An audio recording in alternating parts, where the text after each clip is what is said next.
Bonsoir à tous, bonsoir à toutes. Je suis vraiment fatigué ce soir, donc je vais faire une très courte vidéo.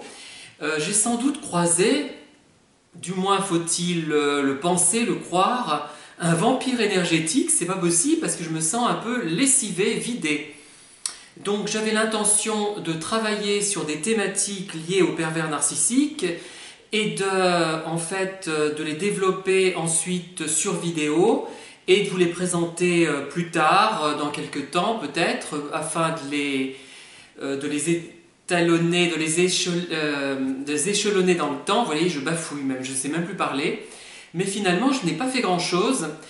Et je vais donc vous présenter un livre que j'ai écrit qui traite en partie des pervers narcissiques, même en grande partie, mais c'est un livre que je qualifierais peut-être de dangereux s'il tombe dans des mains qui ne sont pas prévenues, j'ai envie de dire. Puisque effectivement je traite de cette thématique dans cette grosse nouvelle que j'ai écrite fin 2018, mais tout se termine très bien, merveilleusement bien, dans un au-delà, puisque ça traite toujours de l'au-delà, mes livres, hein, rien à faire, je ne peux pas écrire un livre pessimiste, donc forcément il y a ce thème-là qui apparaît. Pour moi, c'est être pessimiste, de ne pas croire en un au-delà, quel qu'il soit d'ailleurs, hein, je ne sais pas. Pas forcément d'ailleurs l'au-delà développé par les religions, hein, ça n'a rien à voir. Ou ça peut avoir à voir. Oula, mon Dieu, vraiment, je crois que j'étais vampirisé. Hein. Je reprends. Donc, je pensais donc travailler sur des thèmes sur les pervers et poursuivre la grosse nouvelle que j'ai entamée, qui traitera également de cette thématique. Mais donc, je vais vous présenter rapidement ce petit livre qui s'appelle Mélodies interrompues. Alors, il y a une belle cascade qui fait partie de notre ouvrage sur les cascades. Je remercie d'ailleurs Sylvie pour son achat de cet ouvrage et je voudrais peut-être lui donner également celui-ci ou un autre. J'ai aussi des ouvrages à caractère historique. Donc cet ouvrage qui s'intitule Mélodies interrompues, je l'ai dédié à Maggie McNamara, 1929-1978. C'est une actrice qui, avant d'être actrice d'ailleurs, a été top modèle dans les années 40-50 et elle a été actrice dans les années 50-60, mais elle a finalement très peu tourné. Elle n'a pas rencontré le succès malheureusement, bien qu'elle ait été top modèle à succès.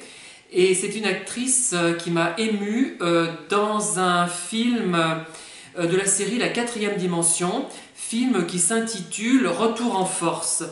Le titre anglais c'est... je ne l'ai pas indiqué, oui si, voilà, Ring a Ding Girl, voilà. C'est un film qui est qui est sorti en 1963 de Alan Crosland Jr. et qui m'a vraiment ému, bouleversé, je dois dire. Hein.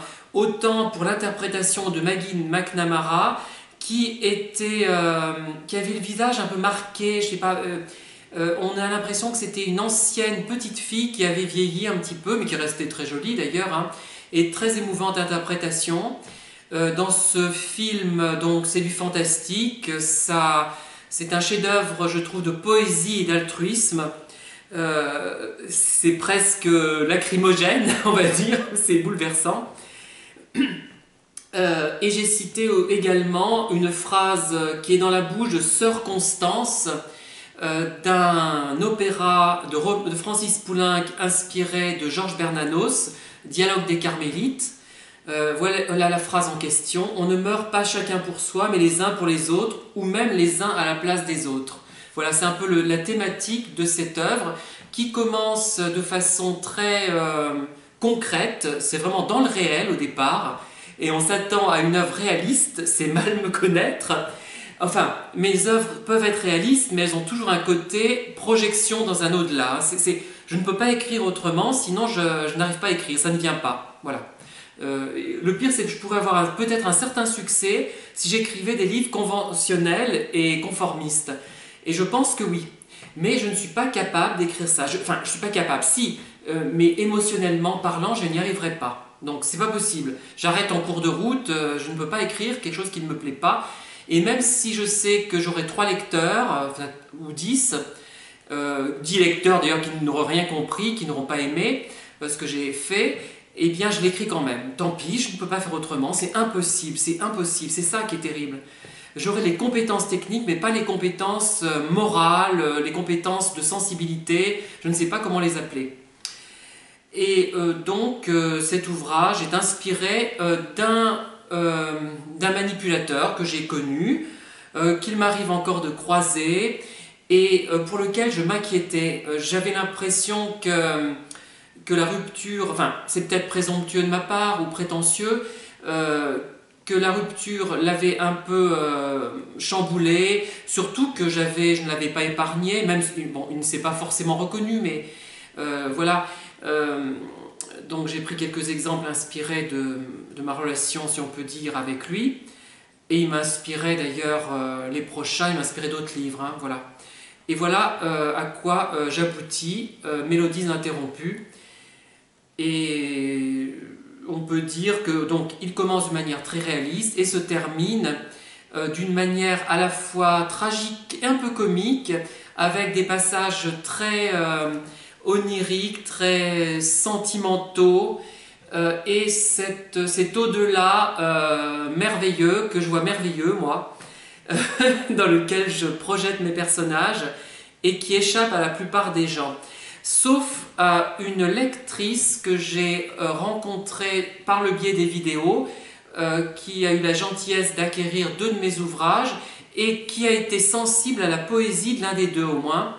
Donc c'est très très important pour moi, vraiment merci. La cascade qui est sur la couverture n'est pas celle dont il est question dans le livre. J'ai pris celle-là parce que je ne voulais pas mettre... La cascade à laquelle je pensais, c'est celle dans le livre qui s'intitule L'homme qui n'existait pas. C'était la cascade qui figure sur le 900 cascades. Je ne voulais pas la mettre pour pas concurrencer l'autre volume. Voilà. Et donc elle a perçu cet aspect poétique, même si elle n'a pas tout décelé sans doute, parce que effectivement c'est un peu complexe. En fait, c'est la substance d'un personnage qui passe dans l'autre. La force vitale de l'un passe dans l'autre, mais l'autre est récompensé pour lui avoir donné cette force vitale, alors même s'il n'a rien demandé. Voilà, c'est encore une sorte d'altruisme, de sacrifice de soi pour l'autre. C'est toujours la même chose en fait, hein. Enfin, j'exagère un peu, mais c'est toujours un peu ça. Et on le devine à la fin, plus ou moins facilement. Voilà, je vous remercie de m'avoir écouté et je vous dis à très bientôt pour une nouvelle vidéo. Au revoir.